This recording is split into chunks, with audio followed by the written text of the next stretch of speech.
10 versets de la Bible pour réussir financièrement.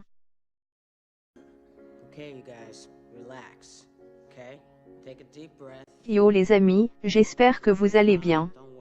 Aujourd'hui nous allons, une fois de plus, aborder le thème de la richesse et découvrir ce que la religion chrétienne nous enseigne sur la richesse.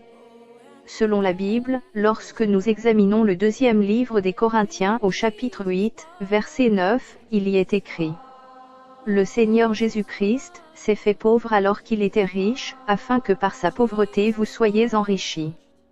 Ainsi donc, lorsqu'on se fie à ce passage, on comprend rapidement que tous les chrétiens sont censés être riches. Je dis bien, tous les chrétiens et pas seulement les pasteurs, mais également les fidèles. Mais malheureusement, on remarque de nos jours que, dans la plupart des églises, il y a d'un côté, des pasteurs immensément riches, et de l'autre côté, des fidèles extrêmement pauvres. Triste réalité. Aujourd'hui, nous allons donc voir quelques versets bibliques que tous les chrétiens doivent connaître s'ils désirent ou aspirent à une croissance financière. Voici donc quelques versets que vous devez utiliser lorsque vous êtes fauché. Mais avant de commencer, n'hésitez pas à liker la vidéo et si vous êtes nouveau sur la chaîne, n'oubliez pas de vous abonner et d'activer la notification pour ne rater aucune de nos prochaines vidéos. La Bible renferme de nombreuses promesses étonnantes, qui nous sont utiles lorsque nous sommes fauchés et que nous avons besoin d'un succès financier divin.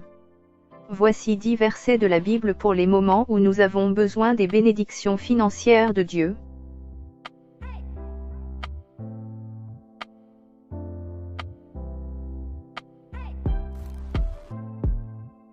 Numéro 1. Deutéronome 28, 11-12. L'Éternel te comblera de biens, en multipliant le fruit de tes entrailles, le fruit de tes troupeaux, et le fruit de ton sol, dans le pays que l'Éternel a juré à tes pères de te donner. L'Éternel t'ouvrira son bon trésor, le ciel, pour envoyer à ton pays la pluie en son temps, et pour bénir tout le travail de tes mains. Tu prêteras à beaucoup de nations, et tu n'emprunteras point.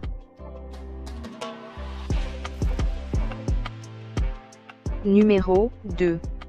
Deutéronome 28, 6.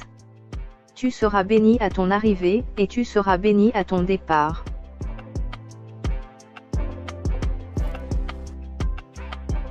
Numéro 3. Romains 8, 32.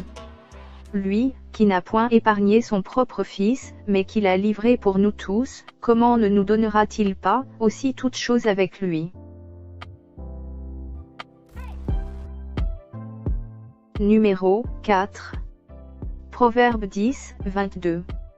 C'est la bénédiction de l'Éternel qui enrichit, et il ne la fait suivre d'aucun chagrin.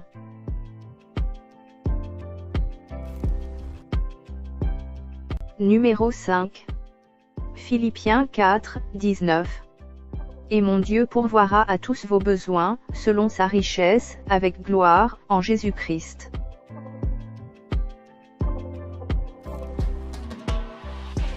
Numéro 6. Job 22, 21. Attache-toi donc à Dieu, et tu auras la paix. Tu jouiras ainsi du bonheur.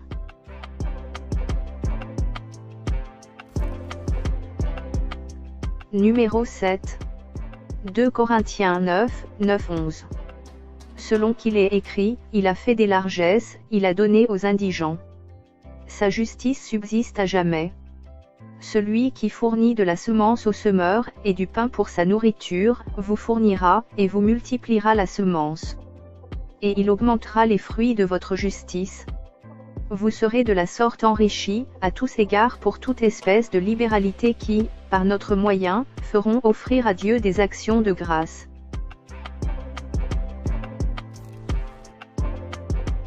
Numéro 8. Joël 2, 19. L'Éternel répond et dit à son peuple: Je vous enverrai le blé, le vin nouveau et l'huile. Vous en serez rassasiés, et je ne vous exposerai plus à l'insulte parmi les nations. Numéro 9. Deutéronome 30 verset 9. L'Éternel ton Dieu te comblera de bonheur, en faisant réussir tout ce que tu entreprendras. Il te donnera de nombreux enfants, il multipliera ton bétail, et il t'accordera d'abondantes récoltes. Car l'Éternel prendra de nouveaux plaisirs à ton bonheur, comme il prenait plaisir à celui de tes ancêtres. Numéro 10. Tu tireras profit du travail de tes mains. Tout ira bien pour toi, et tu seras heureux.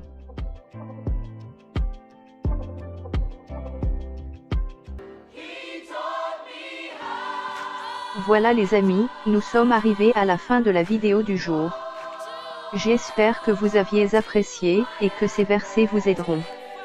Gardez la tête haute, et ne perdez jamais espoir, car le meilleur reste à venir. Sur ce, on se dit ciao et à la prochaine.